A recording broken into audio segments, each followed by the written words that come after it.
नमस्कार।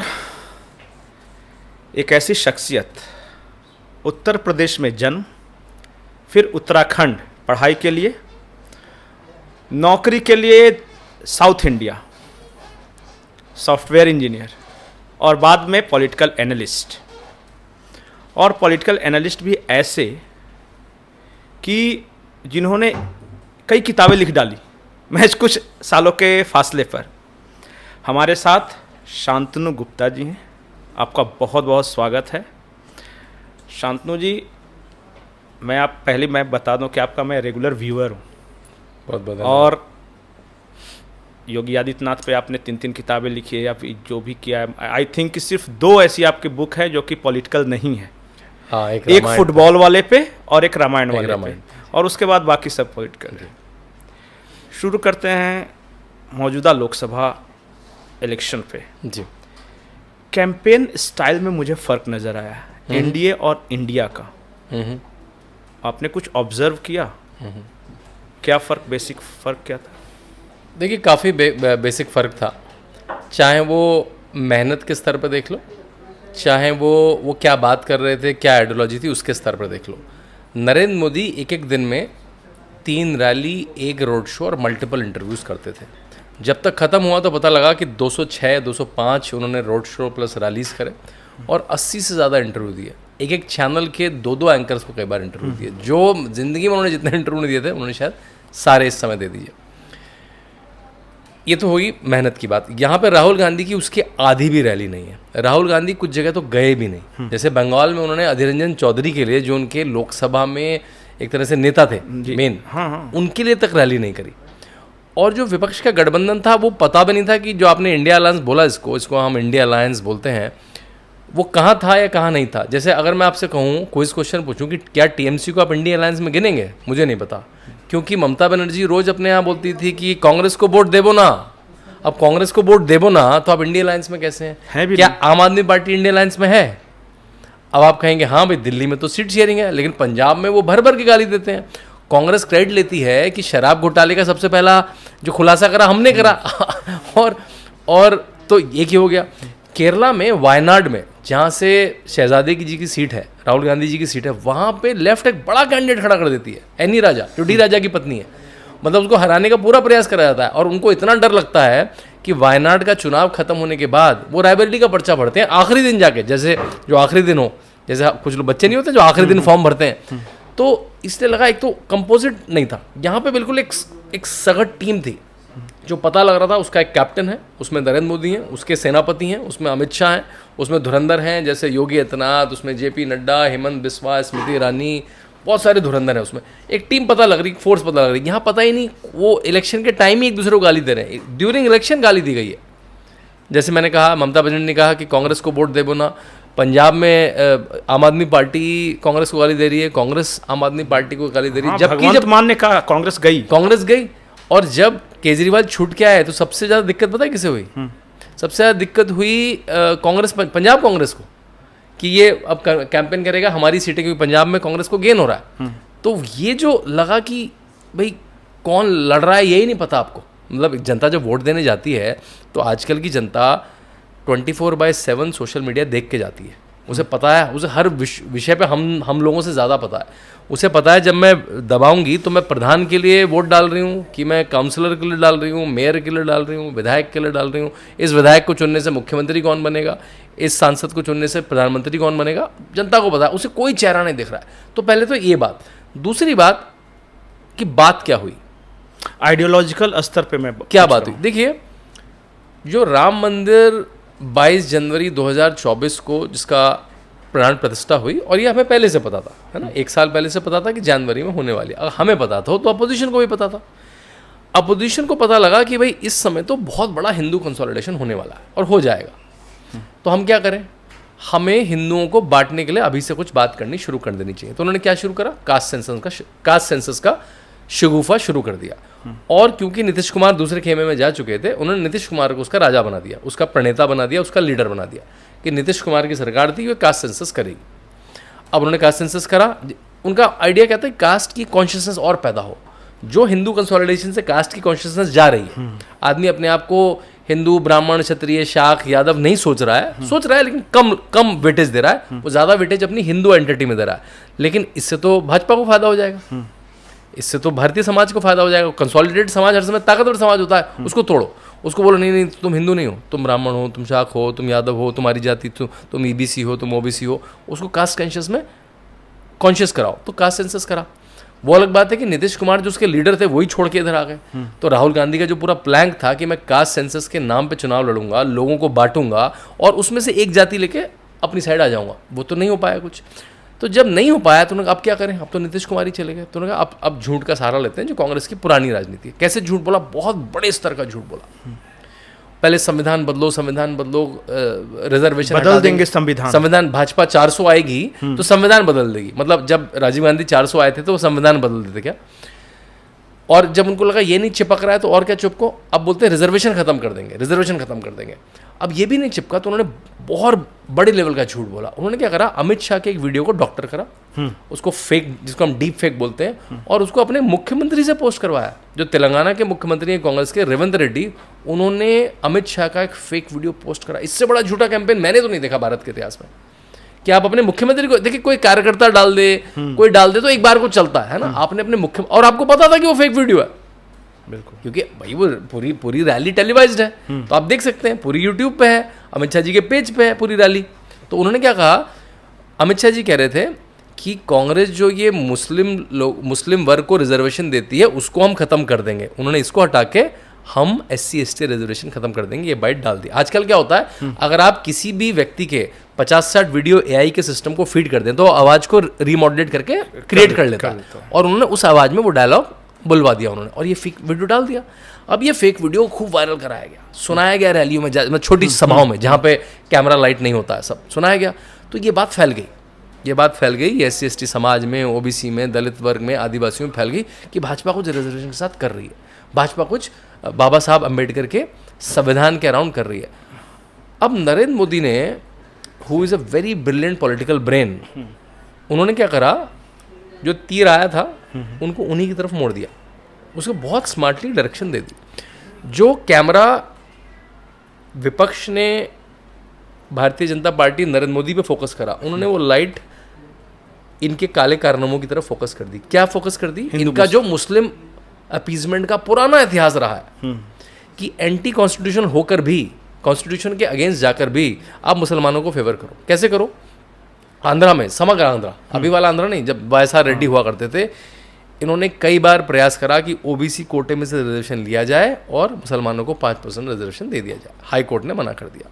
ऐसा प्रयास उन्होंने कर्नाटका में करा जब कांग्रेस की सरकार रही, ऐसा प्रयास उन्होंने तेलंगाना में जब से सरकार बनी शुरू कर दिया, और इनके मैनिफेस्टो को दिखाया गया।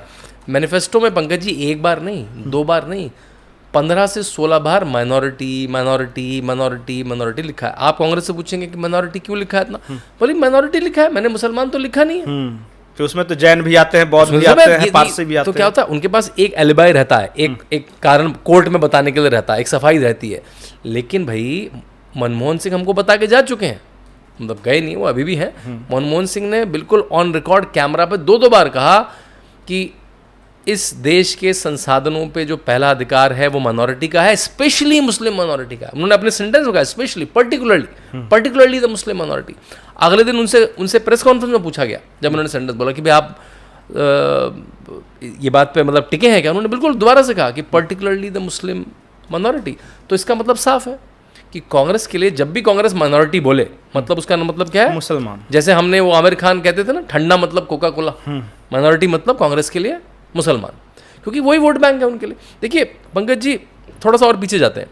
जवाहरलाल नेहरू के समय से कांग्रेस ने एक फॉर्मूला बनाया, एक रेसिपी बनाई चुनाव जीतने की, कि काम मत करो। काम हम क्या करेंगे, हम तो राजा महाराजाओं के परिवार से आए हैं ना, काम हम नहीं करना है, काम लेके वोट करना बहुत मेहनत का काम है, रिफॉर्म करके वोट करना बहुत मेहनत का काम है। क्या करो, वोट बैंक्स बनाओ, है ना, वोट बैंक्स की चौधराहट करो, मुस्लिम को अपीज करो, मुस्लिम को बहुत खुश करो, और दो उसको भी ज्यादा मत करो, मत लॉलीपॉप टांगते रहो, है ना। खासकर मुल्ले मौलवियों को आप एक तरह से उनको फीड देते रहो, जो उनको कंट्रोल करते हैं, जो फ्राइडे को हर जुम्मे की नमाज में थोड़ा थोड़ा फीड देते रहे, उनको एन ब्लॉक रखो। उनको ये मत बोलो कि उसमें अशरफ भी हैं, उसमें पठान भी हैं, उसमें पसमंदा, ये मत बोलो कभी। वो बोलो वो तो एक है, शिया सुन्नी कोई नहीं, सब एक है, उसकी बात मत करो। नहीं, अगर उनमें स्ट्रेटिफिकेशन हो गया, वो बढ़ गए तो फिर गड़बड़ हो जाएगी, शिया वहाँ वोट कर देगा, पसमंदा वहाँ वोट कर देगा, अशराफ, उनको बोलो मुसलमान एक है। ऐसा समाज में दिखाओ, किताबों में दिखाओ, पिक्चरों में दिखाओ। हिंदू को भी हिंदू मत रहने दो। हिंदू तुम हिंदू नहीं हो, तुम ब्राह्मण हो, तुम क्षत्रिय हो, तुम वैश्य हो, तुम यादव हो, तुम शाक्य हो, तुम निषाद हो। उनमें कॉन्शियसनेस क्रिएट करो जात की, और किसी एक दो जात को पकड़ो, मुसलमान के साथ मिलाओ, रेसिपी तैयार। भारत के first past the poll system में, बस इस बात को खत्म कर लूं, भारत के first past the poll system में 25-30% पे पहले आप चुनाव जीत जाते थे। तो ये जो फॉर्मूला था, ये राहुल गांधी फिर से लेके आए कि भाई मुसलमानों को अपीस करो, माइनॉरिटी बोल के, क्योंकि मुसलमानों को समझ में आता है कि माइनॉरिटी हमारे लिए कहा जा रहा है ना, वो एक पॉलिटिकल कॉम है, उसको पता है कैसे सिग्नल लेना है।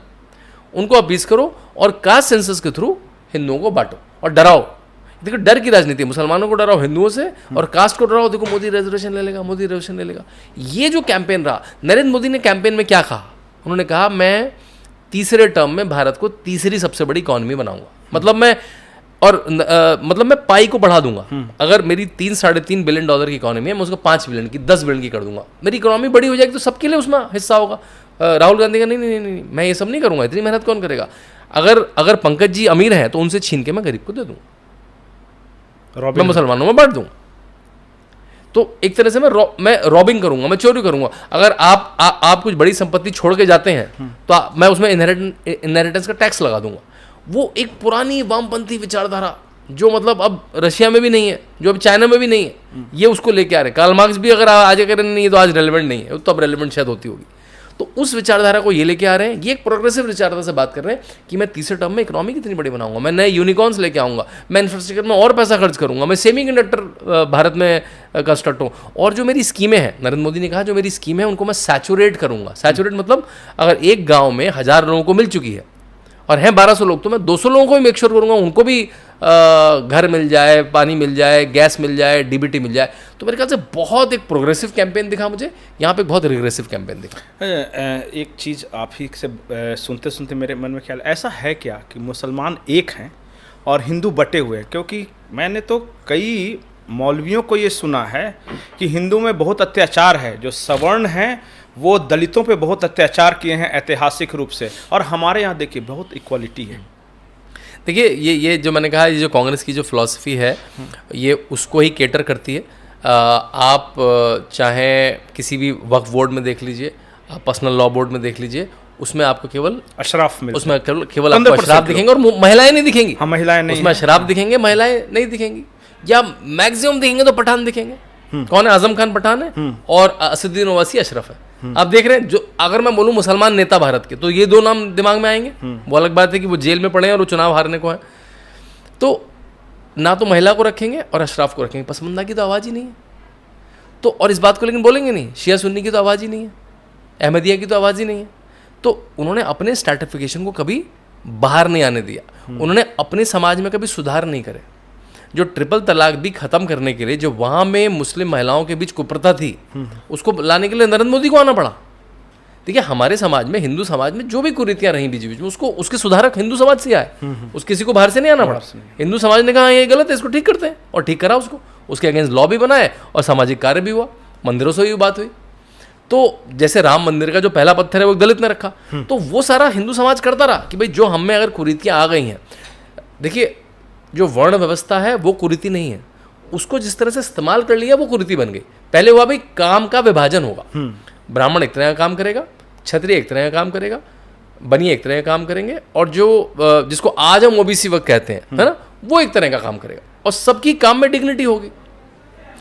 ब्राह्मण में ज्ञान होगा, लेकिन आप अगर प्रेमचंद की कहानियां सुने, वो कहते हैं गरीब ब्राह्मण, तो ब्राह्मण पैसा अर्जन नहीं करेगा, नहीं तो मोनोपोली हो जाएगी। ज्ञान भी उसके पास है, पैसा भी उसके पास है, शक्ति भी उसके पास है, वो केवल ज्ञान का अर्जन करेगा और पूरा समाज उसकी देख रेख रखेगा।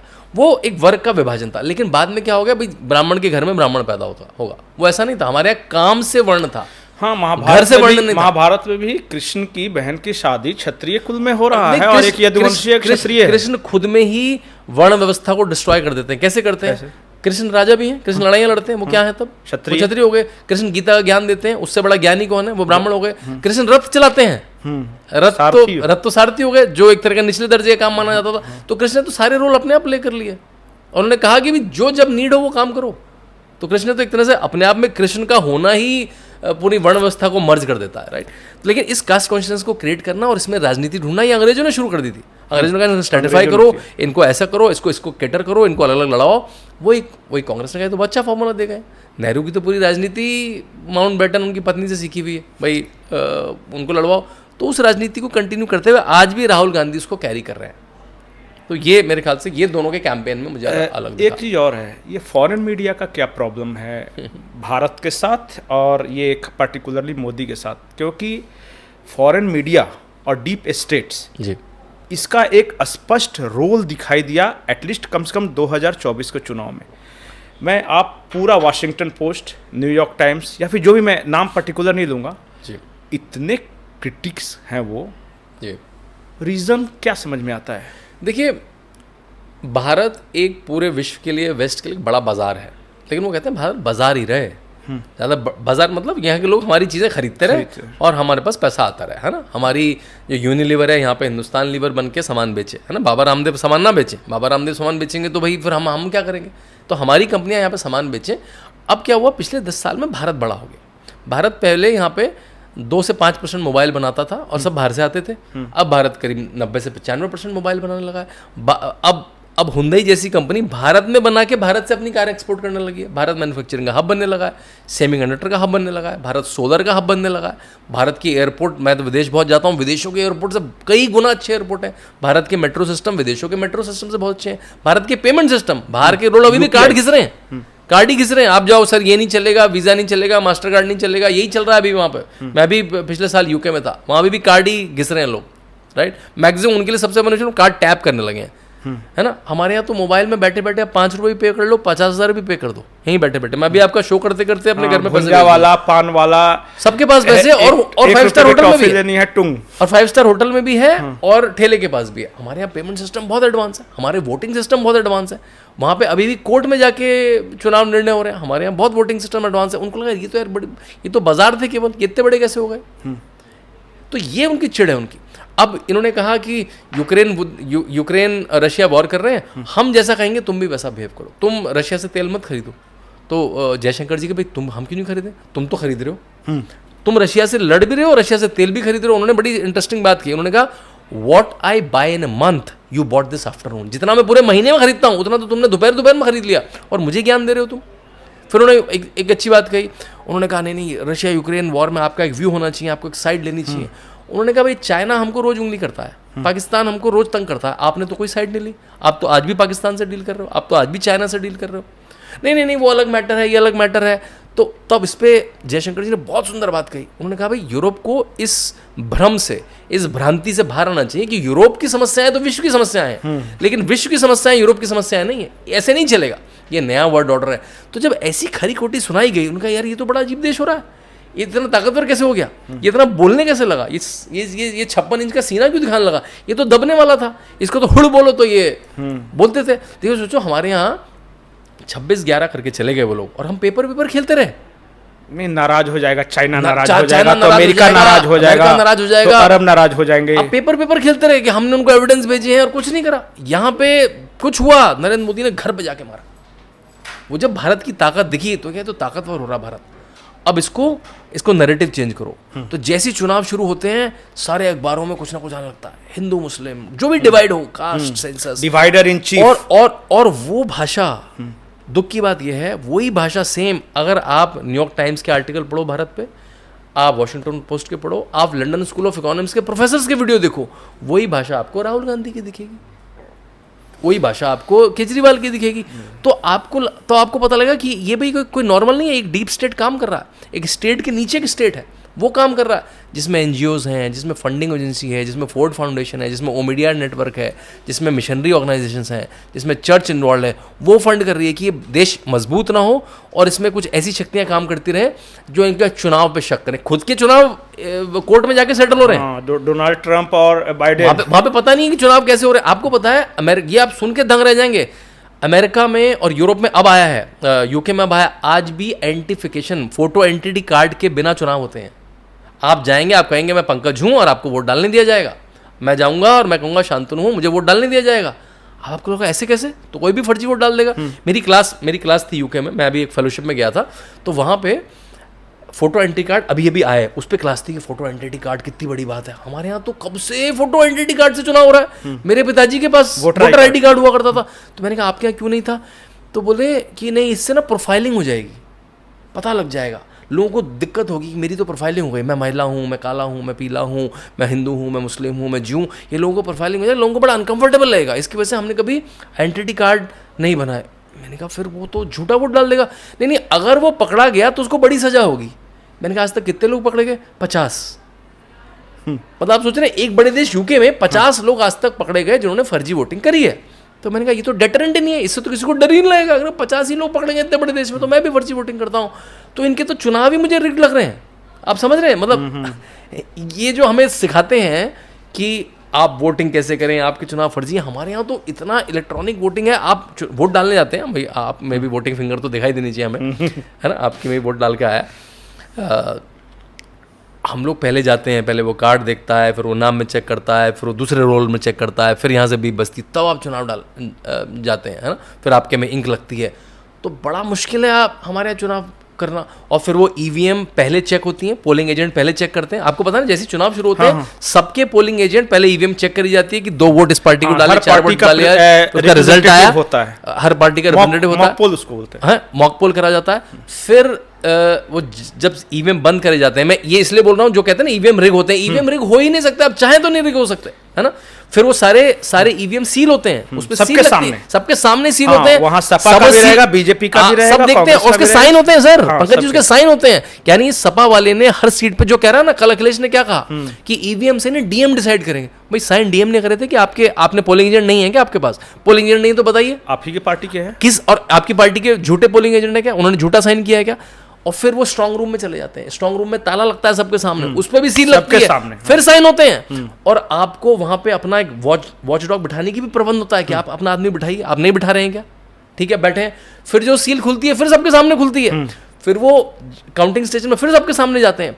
और जैसे जैसे एक ईवीएम में आता है, वहाँ पे एक बड़ा बोर्ड लगा होता है, उसमें लिखा जाता है, एक सॉफ्टवेयर में एंटर होता है, और सबके पोलिंग एजेंट अपना अपना लिख के अपने लोगों को बताते हैं बाहर पार्टी के। और फिर जैसे सीट खत्म होती है, सब लोग साइन करते हैं, उस बोर्ड पे भी लिखा जाता है, डिक्लेयर होता है, सॉफ्टवेयर में भी एंटर होता है, सॉफ्टवेयर में जैसे एंटर होता है ईसीआई की वेबसाइट पे चला जाता है। इससे टेक्निकल ट्रांसपेरेंट प्रोसेस हो सकता है। इनका तो कहना है ना कि ईवीएम जो बनाती है जिस कंपनी, उसी में भाजपा ने अपने लोगों को बैठा के रखा है। तो आपको स्टार्टिंग में मॉक पोल करके दिखा दिया, तो इसलिए, और वो मशीन कनेक्टेड भी नहीं है। देखिए, मैं कनेक्टेड मतलब वो किसी इंटरनेट से कनेक्टेड नहीं है, वो तो इंडिविजुअल मशीन है, वो केवल तार से, केवल अपने कंसोल से जुड़ी है, तो उसमें आप रिग कैसे कर लेंगे? और जब आप चुनाव जीत जाते हैं, और हर मशीन को अलग अलग करके हर मशीन को, लाखों मशीनों को आप अलग अलग कैसे डाल देंगे? कर करके हर बार बदलना होगा। और नहीं, वो तो स्ट्रांग रूम में रखिए जिसमें आपका आदमी भी रखा है, उसमें कैसे घुस जाएंगे? डीएम क्या कर लेगा चाहेगा भी तो ये केवल एक तरीका है। देखिए, अगर मैं चुनाव हार जाता हूं, अगर अखिलेश यादव चुनाव हार जाएंगे, जो वो तब से हार रहे हैं, तो वो अपने कार्यकर्ताओं को कुछ तो शिगुफा देना पड़ेगा ना, कुछ तो लॉलीपॉप चूसने के लिए देना पड़ेगा कि भैया कैसे हार गए, भैया तो इतने बड़े थे, भैया की रैली में तो लाखों लोग आ रहे थे, वो कैसे हार गए? कुछ तो लॉलीपॉप देनी पड़ेगी। ईवीएम खराब है, डीएम ने चुनाव रिग कर दिया, तो ये केवल ये लॉलीपॉप है नहीं। और अखिलेश यादव, और ये, लेकिन ये लॉलीपॉप बहुत ही इररिस्पॉन्सिबल लॉलीपॉप है। आप अपने देश के इलेक्शन पे कमेंट कर रहे हैं, जिससे आप भी जीते हैं, जिससे आपने भी सरकारें बनाई हैं, तो ये मेरे ख्याल से अविश्वास पैदा करना है, अविश्वास पैदा करना है, जिसे कहते हैं बैड लूजर। जो एक बैड लूजर होता है ना, कि भाई जैसे वो होते हैं ना कि मैं गेम में हार गया तो मैं जा रहा हूँ, मैं अपना बैट लेके जा रहा हूँ, मैं अपनी बॉल लेके जा रहा हूँ, गेम ही खराब कर दूंगा, मैं गेम ही मिटा दूंगा।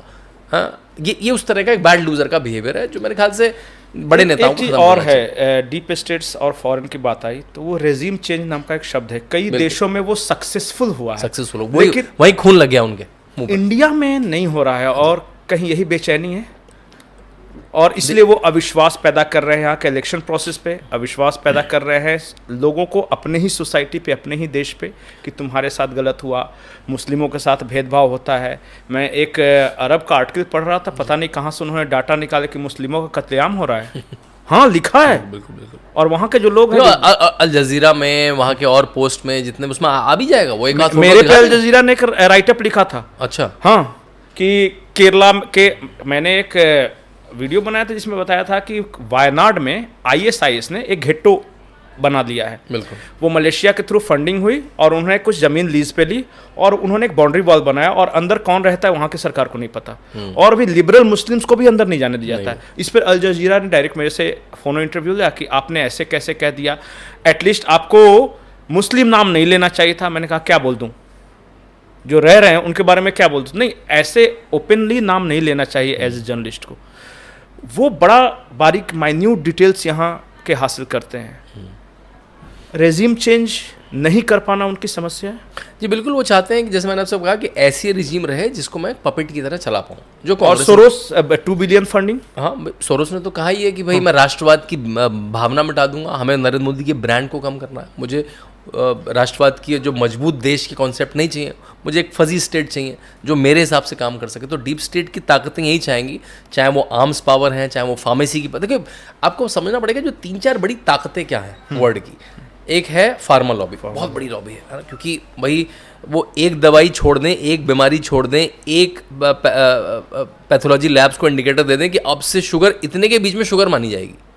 पहले शुगर यहाँ मानी जाती थी, ये मानी जाएगी, तो लाखों लोग, अरबों लोग उसकी शुगर के वो दवाई खाने लगेंगे, इंजेक्शन खाने लगेंगे। तो बड़ी लॉबी है। दूसरी है आम लॉबी। आम लॉबी कब फंड होगी? जब लड़ाइयाँ होती रहेंगी, है ना भाई। जितने भी टेररिस्ट हैं वो इतने तो टेक्निकल नहीं कि आम खुद बनाए। कौन करेगा? लड़ाई नहीं होगी, परचेज कहाँ से करते हैं? उसका सबका 90% प्रोड्यूसर तो वेस्टर्न देश है, अमेरिका है उसका, तो परचेज कौन करेगा? तो आम लॉबी।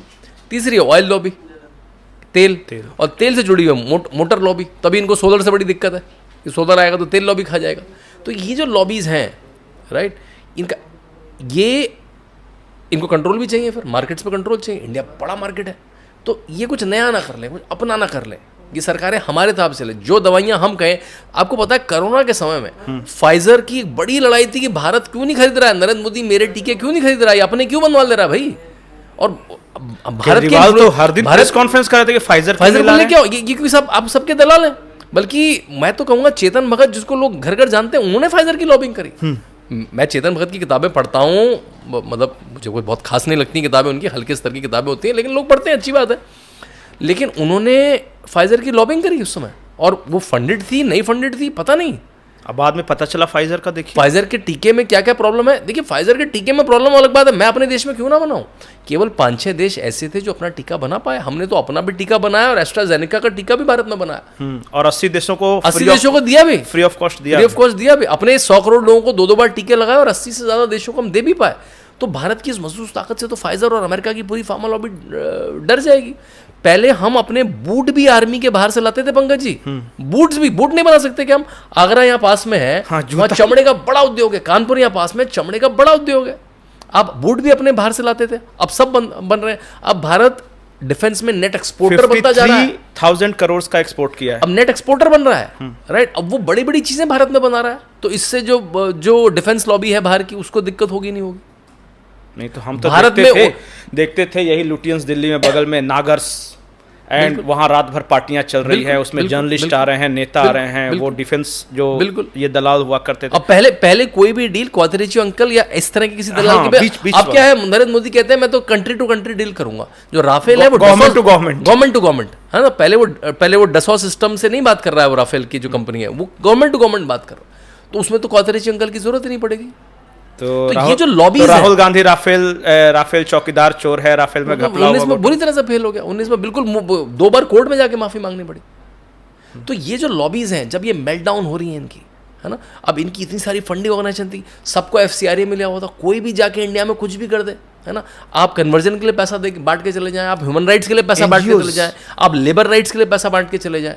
जिससे लेबर राइट के लिए पैसा क्यों मारेंगे? जिससे इंडिया का इंडस्ट्रियलाइजेशन ना हो पाए। एनवायरनमेंट के लिए क्यों? जिससे इंडिया तो पोल्यूशन कर रहा है, हम पोल्यूशन कर रहे हैं, कोई बात नहीं, इंडिया पोल्यूशन नहीं करेगा, इंडिया इंडस्ट्रियलाइज नहीं हो पाए, इंडिया डेवलप ना हो, उसके लिए एनजीओ को फंड देते हैं। यहाँ पे डेमोक्रेसी खराब है, ये 3-4 तरह की एनजीओ को पैसा मिलता था FCRA के थ्रू, कन्वर्जन वाली एनजीओ को मिलता था। नरेंद्र मोदी ने खट करके हजारों का FCRA लाइसेंस बंद कर दिया, सबकी दुकानें, एमनेस्टी जैसे की दुकानें बंद कर दी। अब वो बाहर जाके रिपोर्ट बना रहे हैं कि भारत में डेमोक्रेसी कम है। आपको मैं इन इंडेक्सेस के बारे में बताता हूँ। हंगर इंडेक्स, और कौन सा है वो, जर्नलिस्ट का होता है, हाँ, वो ओपन बॉर्डर्स, पत्रकारिता का कितनी फ्रीडम इंडेक्स है। उसमें सबसे मजेदार बात क्या है पंकज जी, अफगानिस्तान का इंडेक्स हमसे ऊपर है। आप समझ पा रहे हैं? मतलब जहां पे खुलेआम मतलब सुबह जर्नलिस्टों को गोली से उड़ा दिया जाता है, वहां का फ्रीडम इंडेक्स अपने ऊपर है। हमारे यहाँ ध्रुव राठी वीडियो बना रहा है, अजीत अंजुम वीडियो बना रहा है, रविश कुमार वीडियो बना रहा है, इनको कुछ दिक्कत है क्या? सबके वीडियो वायरल हो रहे हैं, सबके वीडियो देखे जा रहे हैं। मैं हजारों डिबेट कर चुका हूँ। मैं डिबेट में जब आता हूँ टीवी चैनल की, 2 लोग मोदी के फेवर में बोल रहे होते हैं, 4 लोग मोदी के विवरण बोल रहे हैं, वो लोग सब घर जाते हैं, सब पैसा कमा रहे हैं, सबकी ब्रांड है। हाँ, और वहां पे जहां पे सरेआम जर्नलिस्ट को गोली जोड़ा जाता है, उसका इंडेक्स हमसे ऊपर है। पाकिस्तान जहां पे एक गेहूं के थैले, राइस के थैले लाइन में खड़े हैं और हंगर इंडेक्स में हमसे अच्छा है। मतलब ऐसे इंडेक्स वो आपको देखने से पता लग जाएगा कि वो इंडेक्स केवल एक नैरेटिव के लिए बनाया गया है। तो क्योंकि आपने एमनेस्टी को ऐसे करके कैरम बोर्ड की गोटी की तरह भगा दिया यहाँ से, जो यहाँ पे लुटेंस दिल्ली में मिलके यहाँ पे आपने पता जो पार्टियां करते थे और सुबह नैरेटिव क्या चलेगा ये बनाते थे, एक टूल किट बनाते थे, अब सबको बाहर कर दिया नरेंद्र मोदी ने। अब वो बाहर से उस टूल किट को इस्तेमाल कर रहे हैं। अच्छा, लेकिन भारत की जनता को समझ में आ चुका है। पर्टिकुलर मैं बता, केजरीवाल किस तरह का? देखिए, केजरीवाल तो मेरे ख्याल से इन सबके मोहरे हैं। और मैग्सेसे अवार्ड मिला है। मैग्सेसे अवार्ड मिलता किसको है? मैग्सेसे अवार्ड मिलता किसको? तो वो पकड़ते भी ऐसे हैं, किसी आम आदमी को नहीं पकड़ेंगे। वो थोड़ा जिसकी ब्रांड हो कि अच्छा IIT से आया है, लोग बिलीव करेंगे, IRS रहा है, लोग बिलीव करेंगे, एक पैंट कमीज पहनता है, लोग अच्छी अच्छी बातें करता है, लोग बिलीव करेंगे, थोड़ा इंग्लिश हिंदी बोलना आता है, लोग बिलीव करेंगे। वो ऐसा ही मोहरा पकड़ते हैं। अब वो अगला क्या मोहरा पकड़ेंगे, क्योंकि केजरीवाल की ब्रांड ऑलमोस्ट खत्म हो चुकी है। वो कल फिर जेल में, उन्होंने बहुत कोशिश करी, वो जेल में ना जा पाए, वो जेल में गए। देखिए, एक बात मैं और पॉइंट आउट करूंगा, जैसे ही पंजाब में सरकार बनी, मुझे पंजाब की सरकार से दिक्कत नहीं थी। पहली बार मैं सोच रहा था कांग्रेस की सरकार बन जाए तो ज़्यादा अच्छा है। मतलब कांग्रेस में भी बहुत सारे एलिमेंट्स दिखेंगे, लेकिन केजरीवाल से शायद 2 नंबर कम हो। वहाँ पे फिर से खालिस्तान मूवमेंट फिर से सर पकड़ने लगा। ओपन प्रो खालिस्तानी रैलियाँ फिर से सालों भर बाद दिखी, तो आम आदमी पार्टी की सरकार में देखी। अच्छा, फॉरेन फंडिंग का चक्कर है क्या इन सब के पीछे? बिल्कुल फॉरेन फंडिंग का चक्कर है। एकदम से आपको जो खालिस्तानी मूवमेंट्स हैं, जो चाहे वो, नहीं, मैं केजरीवाल के बारे में, मैं केजरीवाल कह रहा हूँ, जैसे ही पंजाब में इनको फ्यूल मिला, आपको कनाडा के, आपको UK के, आपको अमेरिका के जितने भी प्रो खालिस्तानी एलिमेंट्स हैं वो एक्टिव हो गए, और उसमें कांग्रेस हैंड इन ग्लव है। पोल में नंबर दिया गया और सारे ट्रेंड एक ही तरफ दिखा रहे हैं। वो संख्या अलग हो सकती है, कोई कह रहा है 350 आएंगे एनडीए, कोई कह रहा है 370 आएंगे, कोई कह रहा है 400 आएंगे। वो नंबर अलग हो सकते हैं। सबकी मेथोडोलॉजी, सबका सैंपल साइज, सबका रैंडमाइजेशन, सबकी सैंपल कलेक्शन टेक्निक्स अलग हो सकती हैं, ठीक है, लेकिन सबका ट्रेंड एक है। इसी बीच कांग्रेस कहती है हम किसी अपने प्रवक्ता को एग्जिट पोल के डिस्कशन में नहीं भेजेंगे, है ना। फिर शायद बाद में उन्होंने कहा भेजेंगे, वो जो कांग्रेस का तरीका होता है, हाँ ना हाँ ना हाँ ना। कांग्रेस ने कहा कि हमारे 295 आ रहे हैं, उसका कोई लॉजिक नहीं बताया, कोई सैंपल साइज नहीं बताया, कोई मेथोडोलॉजी नहीं बताई। फिर किसी ने पत्रकारों ने पूछा कि भाई आपके कितने नंबर आ रहे हैं राहुल गांधी से, उसका क्या लॉजिक है, कैसे आ रहे हैं? तो उन्होंने क्या कहा, आप सुनिए था, आपने सिद्धू मूसेवाला गाना सुना है? राहुल गांधी कह रहे हैं ये, हाँ। आपने सिद्धू मूसेवाला गाना सुना है? 295, मेरे 295 आ रहे हैं। इसमें मैं 3 बातें कहूँगा। पहले तो उनका कोई लॉजिक नहीं है। लॉजिक क्या है? सिद्धू मूसेवाले का गाना, ये लॉजिक है। मतलब आप हद देख रहे हैं। तीसरी बात, लोगों को बड़ी हंसी आई इस बार, है देखो राहुल गांधी कितना फनी है, कितना पप्पू है।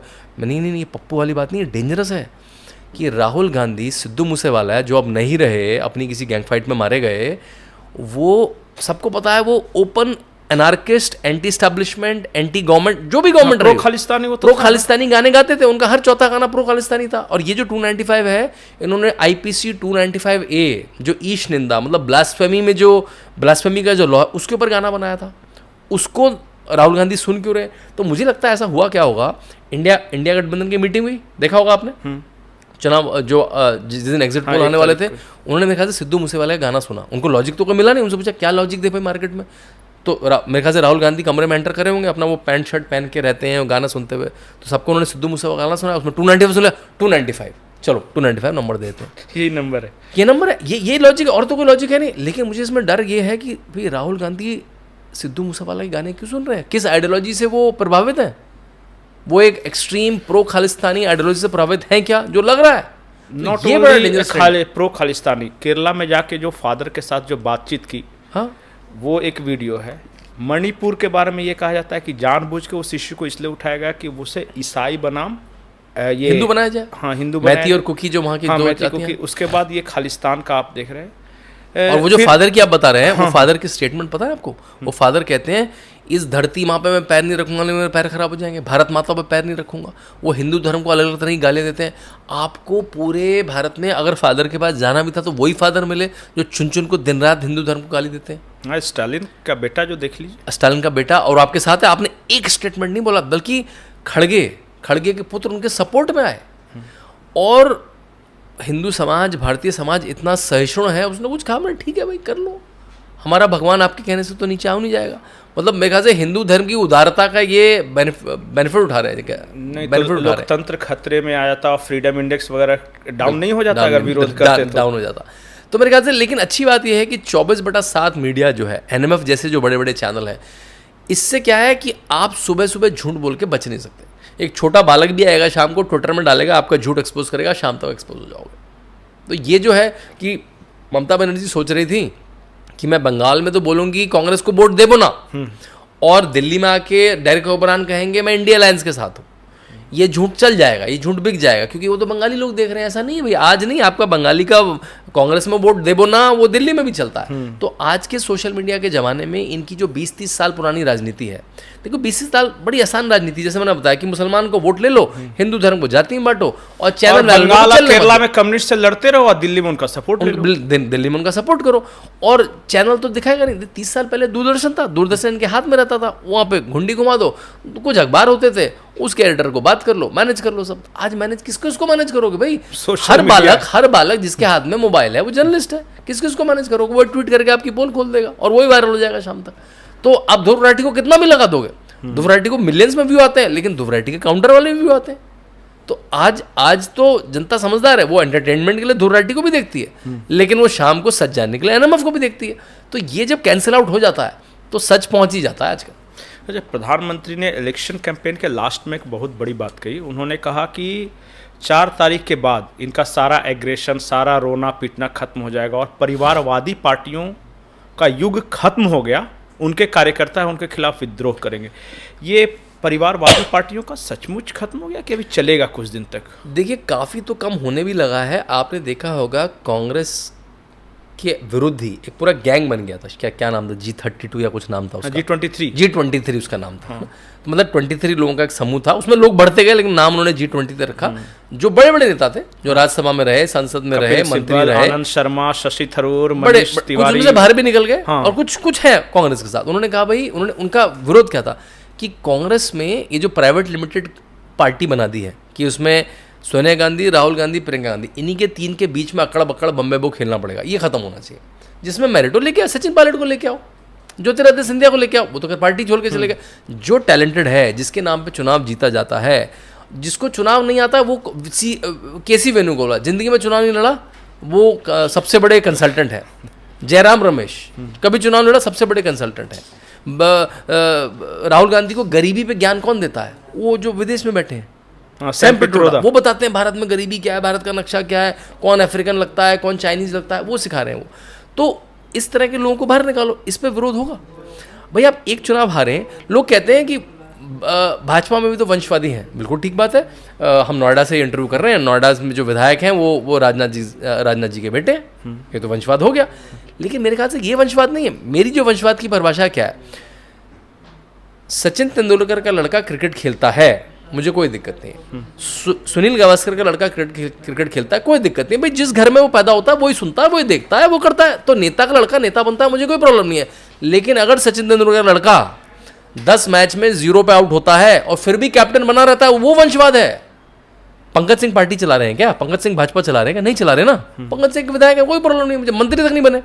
लेकिन राहुल गांधी 1, 2, 3 हजारों इलेक्शन हार जाते हैं, 100 इलेक्शन हार जाते हैं, स्टेट के इलेक्शन हार जाते हैं, खुद का चुनाव हार जाते हैं, फिर भी वही सबसे बड़े नेता है। फिर भी ब्रोशर पे खड़गे जैसा उनका फोटो कौन है भाई? वो वायनाड से एक सांसद है उनका। एक बार को सोनिया गांधी का लगा दो भाई, वो तो यूपीए की चेयरपर्सन थी अभी भी, उनका लगा दो।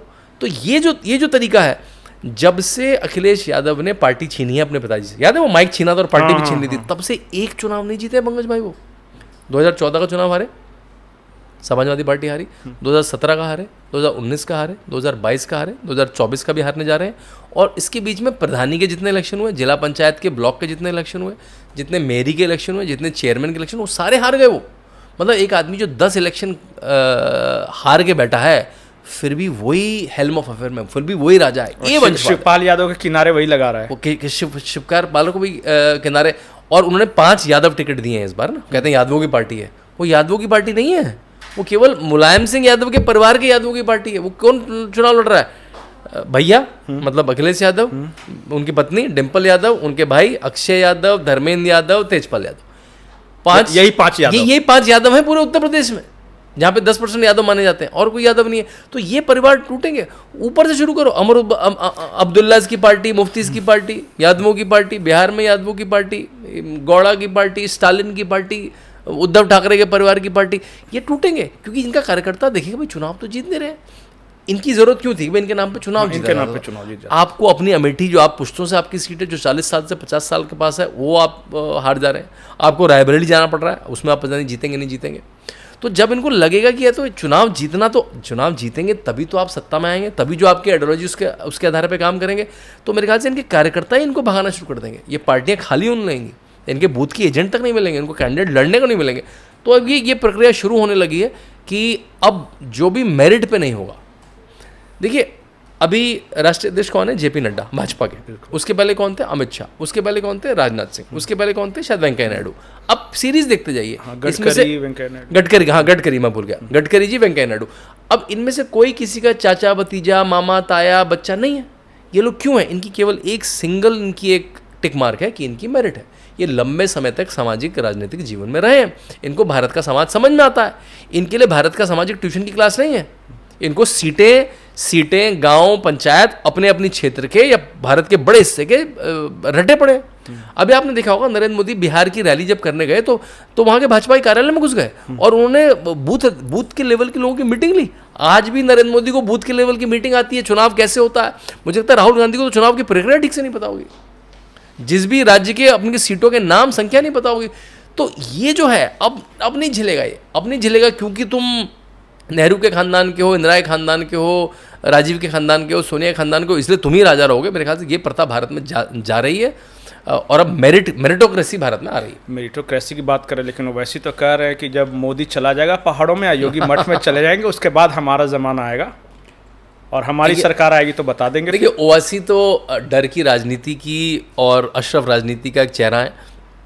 अब उनकी सीट वो जीत पाते हैं तो देखते हैं। माधवी लता ने जो तीर छोड़ा है वो कहाँ तक जाके घुसेगा और वो खुद की अपनी सीट बचा पाएँ तो बड़ी बात है। इस बार वो अपनी सीट बचाने के लिए मंदिर गए, बहुत सारे हिंदुओं के घरों में गए और उनसे भी वोट मांगना पड़ा। पहली बार उनको उनसे वोट मांगना पड़ा। तो पानी तो पिला दिया है, अब रिजल्ट में पता लगेगा कि वो क्या होगा। तो देखिए ओवैसी की डर की राजनीति है और उनको लगता है कि नरेंद्र मोदी और योगी आदित्यनाथ, ऐसे अमित शाह, इस तरह के बड़े नेताओं ने उनका जो प्लान है गजवाए हिंद का उसको थोड़ा डिले कर दिया है, लेकिन मुझे ऐसा लगता नहीं है। चलिए लास्ट में रैपिड फायर राउंड खेल लेते हैं जी। मैं पॉलिटिशियन बताऊंगा और उसको शॉर्ट में आपको बताना है जी। राहुल गांधी। देखिए राहुल गांधी मिसफिट है पॉलिटिक्स के लिए मुझे लगता है। केजरीवाल तो देखिए फॉरेन एजेंट हैं, अब वो जेल में चक्की पीसिंग करेंगे। अखिलेश यादव लेजी पॉलिटिशियन है, अपनी डिग्री तक पूरी नहीं कर पाए, जब से पिताजी से पार्टी छीनी है वो केवल ट्विटर की राजनीति कर सकते। तेजस्वी यादव में थोड़ी सी मेहनत करने का बूता है, 9 से ज़्यादा पढ़े होते तो अकल ज़्यादा होती। योगी आदित्यनाथ, मेरे ख्याल से योगी आदित्यनाथ भारत के जो बड़े भविष्य के लीडर हैं उनमें से एक है। योगी आदित्यनाथ को हटा के अमित शाह को बनाने वाले हैं क्या? केजरीवाल बोल रहे थे। देखिए केजरीवाल की राजनीति केवल कंफ्यूजन और झूठ करने वाली राजनीति है। भाजपा अपने नेताओं पे वजन लगाती है, उसमें अमित शाह भी बहुत बड़े नेता हैं और योगी आदित्यनाथ भी बहुत बड़े नेता हैं। स्टालिन, देखिए स्टालिन बूढ़े हो चुके हैं। मेरे ख्याल से पहली बार करुणानिधि जी के जाने के बाद और जयललिता के जाने के बाद ऐसा एक नेता आया है जिनका ना भाषण ओज से भरा है, वो हिंदुओं को गाली देते हैं, तभी वहाँ पे स्पेस बड़ी बनी है जिसको अन्नमलाई भरने की कोशिश कर रहा है। एक नेता जिसके बारे में मीडिया में कम चर्चा होती है, शिवराज सिंह चौहान। देखिए शिवराज सिंह चौहान ने मध्य प्रदेश को बहुत गति दी। मध्य प्रदेश में आप जाएंगे तो वहाँ पे सारे सिस्टम, सारी व्यवस्थाएं बहुत सुंदर रूप से हैं। इस बार उन्होंने लोकसभा का चुनाव लड़ा है, मेरे ख्याल से बड़े बड़े मतों से जीतेंगे और वो केंद्रीय स्तर पर अपनी सेवाएं दे पाएंगे। केंद्र में कुछ बड़ी भूमिका, केंद्र में उनको बड़ी भूमिका होगी, मुझे बिल्कुल लगता है। कई लोग ये बात कर रहे थे कि योगी आदित्यनाथ शायद नेशनल राजनीति में फिट नहीं बैठेंगे। नेक्स्ट जनरेशन मोदी के बाद योगी भले ही नारा लग रहा हो, इसलिए नहीं फिट बैठेंगे कि वो जिस कास्ट से आते हैं वो नहीं फिट बैठेगा। जैसे ही एक राजपूत को प्रधानमंत्री कैंडिडेट बनाया जाएगा तो फॉरवर्ड बना बैकवर्ड होगा। शिवराज सिंह चौहान ओबीसी हैं, मोदी का नेचुरल हायर वही हैं, वो ओबीसी रहेंगे, प्रशासनिक अनुभव भी है। लोग भारत को अभी समझ नहीं पाए। भारत अब जाति के परे निकल चुका है, भारत मेरिट पे खेल रहा है और साधु के लिए तो कहा भी जाता है कि जात न पूछो साधु की। तो साधु तो अपनी आइडेंटिटी, अपने परिवार, अपनी कास्ट, सबका एक तरह से पिंडदान कर चुका होता है, उसके पिंडदान के बाद ही वो सन्यासी बनता है। तो योगी आदित्यनाथ 19 साल पार्लियामेंट में रहे हैं, वो 5 बार के सांसद हैं गोरखपुर से। अब वो 7 साल के मुख्यमंत्री हैं, वो और 5 साल और 10 साल जब मुख्यमंत्री बन, मतलब एक उत्तर प्रदेश जैसे 24 करोड़ वाले राज्य को शासित कर चुके होंगे, वो सब करने के बाद भी वो 60 साल के होंगे। तो उतना बड़ा पॉलिटिकल एक्सपीरियंस और उतनी पॉपुलैरिटी मेरे ख्याल से विश्व में किसी की नहीं होगी। विश्व में ऐसा कोई मुझे पॉलिटिशियन बता दीजिए जो इस समय जो 55-60 साल का हो, जो अपनी नेशनल पार्लियामेंट में 20 साल रह चुका हो और उत्तर प्रदेश जैसे बड़े सूबे को 15 साल हेड कर चुका हो, और उसके बाद भी वो 55-60 साल का हो और पूरे भारत में सुपर भी चलाना अपने आप में देश चलाना केवल वो छठा सबसे बड़ा पॉपुलेशन वाला राज्य है, 5वां छठा।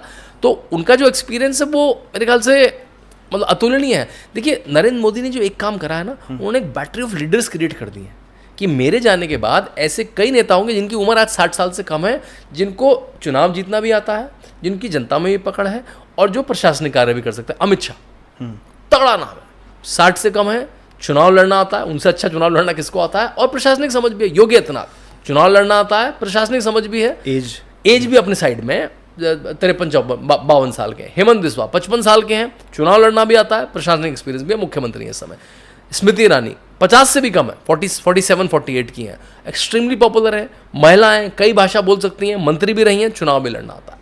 अब नए नाम भी आना, अन्नामलई केवल 40 साल के हैं, 40 साल के भी नहीं है शायद, IIM लखनऊ से पढ़े हैं, IPS ऑफिसर रहे हैं, क्या बढ़िया कैंपेन किया है। पहले ऐसे पॉलिटिशियन है तमिलनाडु के कई सालों में जिन्होंने सारी कॉन्स्टिट्यूंसी घूमी है, विधानसभा की, लोकसभा की नहीं, विधानसभा की सारी कॉन्स्टिट्यूंसी में, एक कॉन्स्टिट्यूंसी में पद यात्रा करी है। तेजस्वी सूर्या 30 साल के हैं, मात्र 30-31 साल के हैं, बैंगलोर साउथ से सांसद हैं, बड़ा नाम है, युवा मोर्चा का बड़ा पटल दिया भाजपा ने उनको, युवा मोर्चा का अध्यक्ष बनाया, पूरा भारत घुमा उन्होंने, बड़ा नाम है।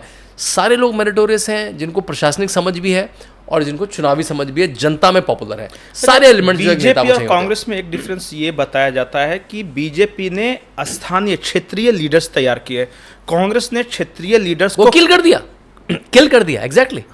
क्योंकि जब भी क्षेत्रीय लीडर बड़ा हुआ तो प्रॉब्लम क्या आई, अरे ये तो राहुल बाबा से बड़ा हो जाएगा, ये तो सोनिया माता से बड़ा हो जाएगा।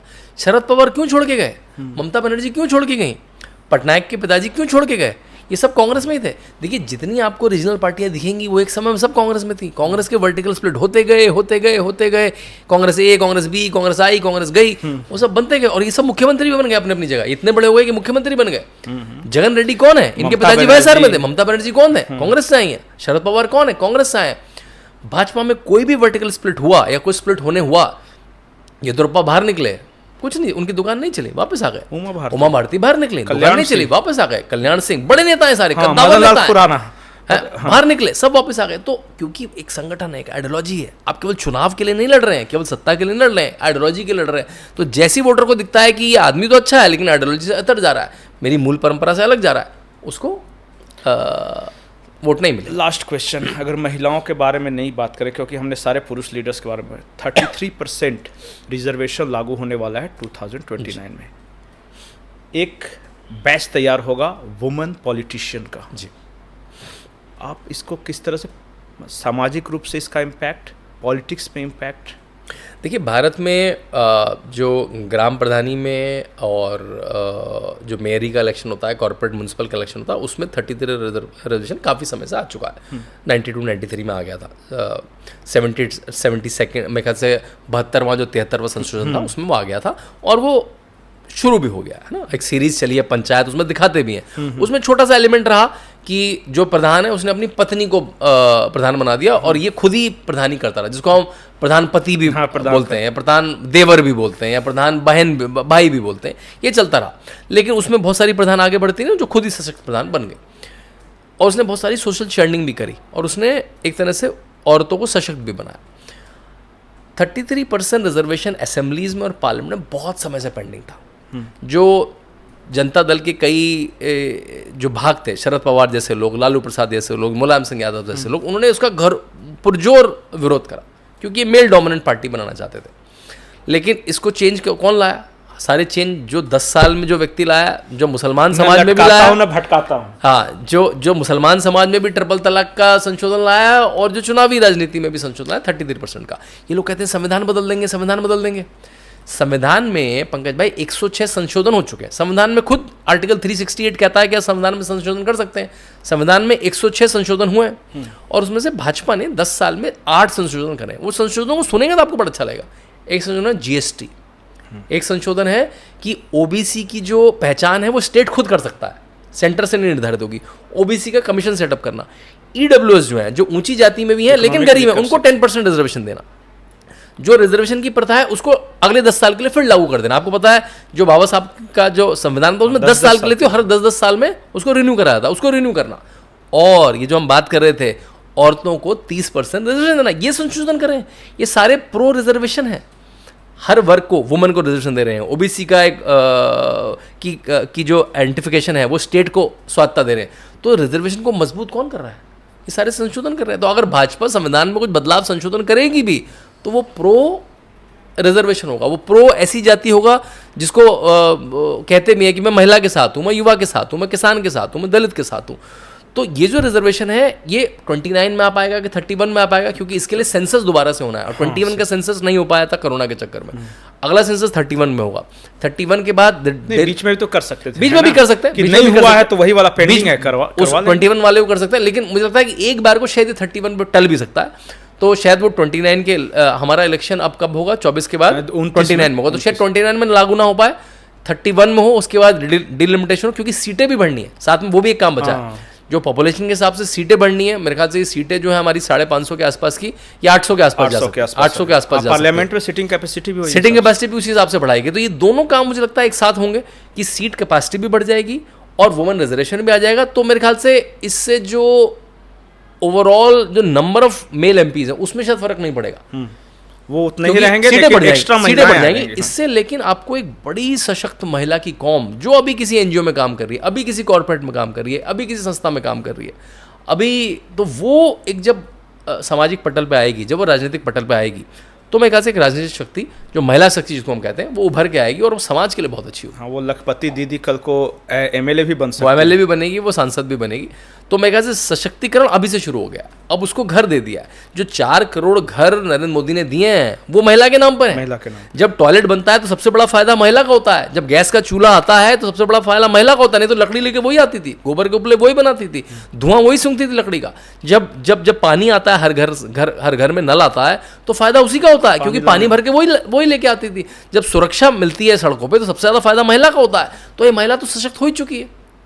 अब क्योंकि जब 24/7 बिजली आती है तो ये भी बैठ के टीवी देखती है, ये भी नरेंद्र मोदी की स्पीच सुनती है और राहुल गांधी की स्पीच सुनती है। तो इसके भी पॉलिटिकल विचार बन रहे हैं। तो जो महिला सशक्त हो चुकी है, लंबे समय से सशक्त हो रही है, तो जब ये सशक्त महिला विधानसभा में पहुंचेगी, लोकसभा में पहुंचेगी, तो ये अपने घर परिवार की मोहल्ले की बात और अच्छी तरह से कर पाएगी।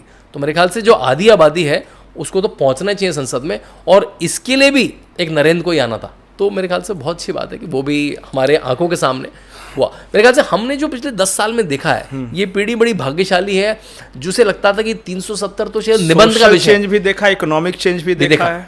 और हमें लगता था कि पंकज भाई 370 तो ये सब पीएचडी के इशू हैं, ये निबंध के इशू हैं, ये हो नहीं पाएगा। हम इस पे बड़बड़ करते रहेंगे, बोलते रहेंगे। राम मंदिर बन जाएगा तो देश में दंगे हो जाएंगे। राम मंदिर डिबेट का इशू, हम बोलेंगे कोर्ट में जाएगा, तारीखें लगेंगी, हो पाएगा क्या? सीए कभी हो पाएगा क्या? इतनी अच्छी सड़कें, इतना अच्छा टेलीकॉम, इतने अच्छे ब्रिज, इतनी अच्छी सोफिस्टिकेटेड एयरपोर्ट, इतना अच्छा पेमेंट सिस्टम, हम ये सब यूरोप में जाएंगे देखेंगे छुट्टियों में, सिंगापुर में जाएंगे छुट्टियों में देखेंगे, और भारत आके भारत की बुराई करेंगे। अब हम विदेश में जाते हैं, उससे अच्छे एयरपोर्ट, उससे अच्छा पेमेंट सिस्टम, उससे अच्छा नेता दिखता है। तो मेरे ख्याल से हमने लाइफ टाइम में जो देखा है 10 साल में, बहुत तुलनीय है।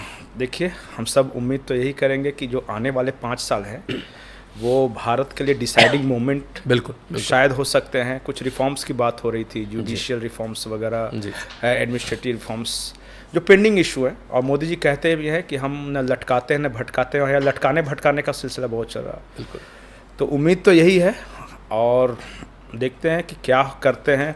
सुन रहा हूँ कि पहला फर्स्ट 100 डेज उसकी मीटिंग शुरू भी हो चुकी है, 7 मीटिंग हो चुकी है। उसके बाद क्या करना है, उम्मीद है। और जो बाजार है वो सेंटिमेंट्स पे चलता है। भारत के लोगों को भरोसा है कि भारत आगे बढ़ेगा, और ये भरोसा ही इसे आगे बढ़ाएगा। आप हमारे साथ जुड़े, बहुत अच्छा लगा बातचीत करके। बहुत बहुत धन्यवाद। It was very enriching experience actually. Thank you.